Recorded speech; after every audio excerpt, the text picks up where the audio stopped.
Hi there, I'm Mark Sebastian, the founder of OptionPit.com. This is the AM Volatility Report. Reminder, this is for educational purposes only. None of this should be considered investment advice. Options have risk. Hey, our VIX Made Easy series starts this week. It is $97, or you can subscribe to OptionPit Live and it'll be included. So $97 for the course, or 97, or pay a little bit more and you get the that plus all the great daily commentary from myself, Andrew, and others. So go to optionpit.com/events to check it out. So what's happening in the market this morning? Well, as you can see, things are a little flattish. We were up nicely. Then there was that bomb in New York that scared people off a little bit, but we've since then moved back to slow ramp higher. You can see the RUT's up small, the Dow's up small, the Nasdaq's up 1/3%, and the S&P as well. Everything continues to just kind of crawl higher. That's been the MO of the market. That has been the overall setup. The market as a whole has been extremely lined up to just kind of sneak its way higher, crawl higher, move higher. And we continue to see that in the indexes. I think you can see indexes like SPX and RUT and NASDAQ melt up all day. NASDAQ's a little trickier because you still have to deal with the likes of your Amazons and Babas and names that fly around. Speaking of which, let's continue to talk about the semiconductors. They have just been getting slammed the last few weeks, and then are starting to recover. They at least found some footing.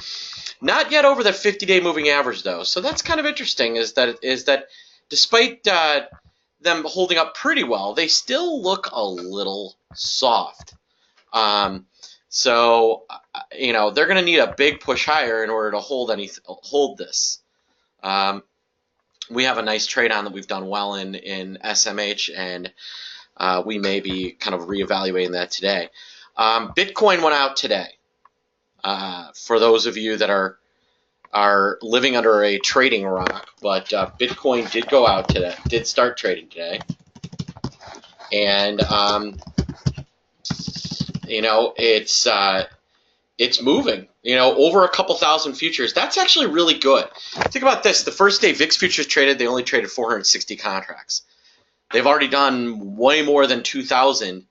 And it's only been open a half an hour in regular hours. So that's kind of what my thoughts on Bitcoin as a whole.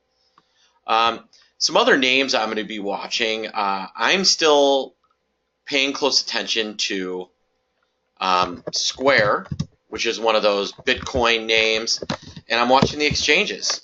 CBOE had a really nice run up into Bitcoin. I think it's one you got to own here. I like owning it here because I think CBOE could run well above 130 with the success we see here. Same thing with CME. CME looks strong as well. I think you can see both of these names pop. I'm also watching VIX. I think VIX could move significantly lower over the next couple of days. And that's going to be kind of interesting, but there's real potential for that to move a lot lower. VIX sit here, but the VIX futures. So I think DC is going to get 10.5 before all is said and done, and things could get really dicey for those that are long a bunch of these. I think, or long calls. I think hedging. The easy money in short premium has been made, but there's a lot of less easy money out there, and that's what's going to drive VXX and UVXY lower. I think those are smart plays. So that's kind of everything I'm seeing today. That's what I've been trading around, and I think that is what's going to drive markets. All right, folks, you got questions, you can email me, mark@optionpit.com, or call me 888-TRADE-01.